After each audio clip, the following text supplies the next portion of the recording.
Alam niyo, meron akong 'di ba sabi nila Marcos Senior, si Marcos Senior ay matalino, magaling. Mukha naman totoong magaling. Mukhang talagang dalubhasang abogado, political savvy.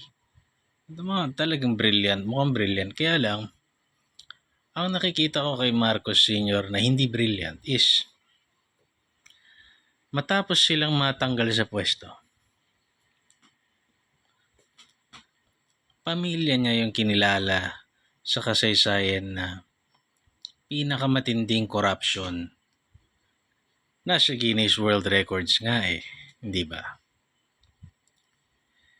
Ngayon, the problem with that is, yung pamilya ni Marcos Sr. ang naging simbolo ng corruption sa buong mundo. Pero yung mga cronies niya, hindi napansin. At nung umupo si Cory Aquino, yung mga cronies ni Marcos, putang ina, mga oligarko nung panahon ni Cory. Wala namang nagsabi sa kanilang magnanakaw sila.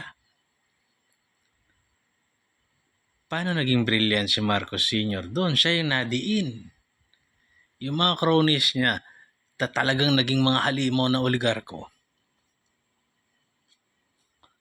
Alam pumansin. Yung bayan hindi alam na putang ina, magnanakaw tong mga bilyonaryong to ah. Ngayon, si De Junior, inulit niya, mukhang mas matindi pa. Kasi, can you imagine? May lumabas na balita.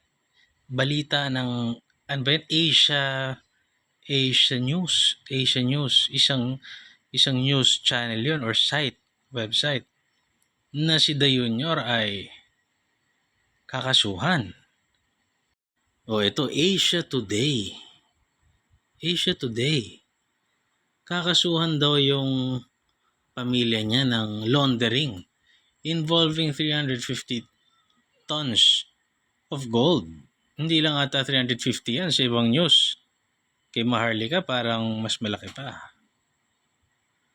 So ang sinira ni Marcos, pinalala niya yung imahe niya kasi sa tatay niya. Yung tatay niya kasi kilalang matalino. Siya alam nating kleng-kleng. Pero pinalala niya yung imahe niya. Pinatindi niya yung Guinness World Record ng pamilya niya. Kaso yung mga nakikinabang sa paligid niya na ginagatasan yung kakulangan niya sa pag-iisip, pagiging salat niya sa utak, malamang pag iba yung nakaupo, safe na naman sila.